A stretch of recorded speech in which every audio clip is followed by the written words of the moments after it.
ದಿನದಿಂದ ದಿನಕ್ಕೆ ತಾಪಮಾನದ ತೀವ್ರತೆ ಹೆಚ್ಚಾಗುತ್ತಿದ್ದು, ಮುನ್ನೆಚ್ಚರಿಕಾ ಕ್ರಮವಾಗಿ ಹುಬ್ಬಳ್ಳಿಯ ಕೆಎಂಸಿಆರ್ಐ ಆಸ್ಪತ್ರೆಯಲ್ಲಿ 14 ಬೆಡ್ಗಳ ಸುಸಜ್ಜಿತ ಅವನಿಯಂತ್ರಣ ಈಟ್ ಸ್ಟ್ರೋಕ್ ವಾರ್ಡ್ ತೆರೆಯಲಾಗಿದೆ.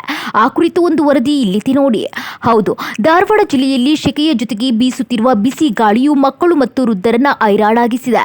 ಮಕ್ಕಳಲ್ಲಿ ತೀವ್ರ ವಾಂತಿ, ಭೇದಿ, ಹೃದಯ ಹಾಗೂ ಕಿಡ್ನಿ ಸಂಬಂಧಿತ ಸಮಸ್ಯೆಗಳು ಹೆಚ್ಚಾಗುತ್ತಿವೆ. ಉತ್ತರ ಕರ್ನಾಟಕದ ಸಂಜೀವಿನಿ ಎಂದೇ ಖ್ಯಾತಿ ಪಡೆದಿರುವ ಕೆಎಂಸಿಆರ್ಐ ಆಸ್ಪತ್ರೆಯಲ್ಲಿ ವಿಶೇಷ ಈಟ್ ಸ್ಟ್ರೋಕ್ ವಾರ್ಡ್ ಆರಂಭಿಸಲಾಗಿದೆ. ಬೇಸಿಗೆಯ ಜೊತೆಗೆ ಆಗಾಗ ಸುರಿಯುತ್ತಿರುವ ಮಳೆಯ ಪರಿಣಾಮವು ರೋಗಗಳು ಹೆಚ್ಚಾಗುತ್ತಿವೆ ಎಂಬ ಕಾರಣಕ್ಕೆ ನಗರದಲ್ಲಿ ಪೂರೈಸಲಾಗುತ್ತಿರುವ ಕುಡಿಯುವ ನೀರಿನ ಗುಣಮಟ್ಟದ ಮೇಲೂ ಅನುಮಾನ ವ್ಯಕ್ತವಾಗಿದೆ. ಇನ್ನು ಶೆಕೆಯ ತೀವ್ರತೆಗೆ ಮಕ್ಕಳು ಮತ್ತು ವೃದ್ಧರು ಹೆಚ್ಚು ಬಾಧೆಗೊಳಗಾಗುತ್ತಿದ್ದಾರೆ. ಅನಾರೋಗ್ಯಕ್ಕೊಳಗಾದ ರೋಗಿಗಳು ಸಾವಿರಾರು ಸಂಖ್ಯೆಯಲ್ಲಿ ಒಪಿಡಿಗೆ ಭೇಟಿ ನೀಡುತ್ತಿದ್ದಾರೆ.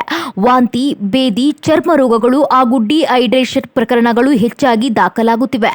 ಇಂತಹ ಬಿಸಿಲು ಯಾವತ್ತೂ ನೋಡಿಲ್ಲ ಎಂದು ಜನರು ತಮ್ಮ ಅಳಲು ತೋಡಿಕೊಳ್ಳುತ್ತಿದ್ದಾರೆ. ಈ ವೇಳೆ ಹುಬ್ಬಳ್ಳಿ ಸೇರಿದಂತೆ ಜಿಲ್ಲೆಯ ತಾಪಮಾನ ಈ ಬಾರಿ 37-38 ಡಿಗ್ರಿ ಸೆಲ್ಸಿಯಸ್ಗೆ ಏರಿಕೆಯಾಗಿದೆ.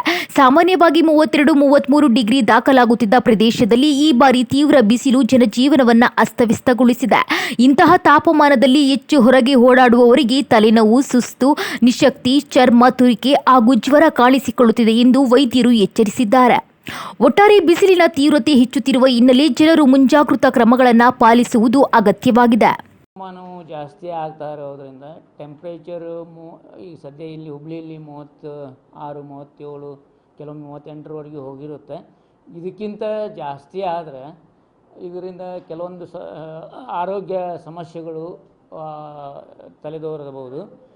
ಎಸ್ಪೆಷಲಿ ಚಿಕ್ಕ ಮಕ್ಕಳಿಗೆ, ಗರ್ಭಿಣಿ ಸ್ತ್ರೀಯರಿಗೆ, ಮುದುಕರಿಗೆ, ವಯಸ್ಸಾದವರಿಗೆ, ವೃದ್ಧರಿಗೆ ಈ ಸಮಸ್ಯೆಗಳು ತಲೆದೋರಬಹುದು. ಎಚ್ಚರಿಕೆ ವಹಿಸಬೇಕಾದುದು ಏನೆಂದರೆ 10ರಿಂದ 4 ಗಂಟೆಯವರೆಗೂ ಬಿಸಿಲನ್ನು ಆದಷ್ಟು ಅವಾಯ್ಡ್ ಮಾಡೋದು ಒಳ್ಳೆಯದು. ನೆರಳಲ್ಲೇ ಇರೋದು. ಅದರಲ್ಲಿ ವೃದ್ಧರು, ಗರ್ಭಿಣಿಯರು, ಮಕ್ಕಳು ಬಿಸಿಲಲ್ಲಿ ಹೊರಗೆ ಬರಲೇಬಾರದು.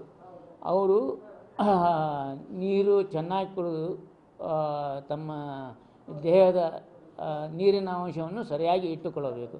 ಇಲ್ಲದಿದ್ದರೆ ಈ ಬಿಸಿಲು ತಾಪ ಹೆಚ್ಚಾಗಿ ಡಿಹೈಡ್ರೇಷನ್ ಅಂತ ಆಗುತ್ತೆ. ಡಿಹೈಡ್ರೇಷನ್ ಜಾಸ್ತಿ ಆದಂಗೆ ಕಿಡ್ನಿ ಪ್ರಾಬ್ಲಮ್ಮು, ಮಿದುಳಲ್ಲಿ ರಕ್ತ ಹೆಪ್ಪುಗಟ್ಟುವಿಕೆ ಇವೆಲ್ಲ ಸಮಸ್ಯೆಗಳು ತಲೆದೋರುತ್ತೆ. ಇನ್ನೂ ಜಾಸ್ತಿ ಆದರೆ ಮಲ್ಟಿ ಆರ್ಗನ್ ಫೇಲ್ಯೂರ್, ಎಲ್ಲ ಅವಯವಗಳು ಇದನ್ನು ಫೇಲ್ಯೂರ್ ಆಗುತ್ತೆ. ಆದ್ದರಿಂದ ಹೀಟ್ ಸ್ಟ್ರೋಕ್ ಎಫೆಕ್ಟ್ ಅದು ತಮ್ಮ ದೇಹದ ಮೇಲಾಗದಂತೆ ಎಚ್ಚರಿಕೆ ವಹಿಸೋದು ಒಳ್ಳೆಯದು.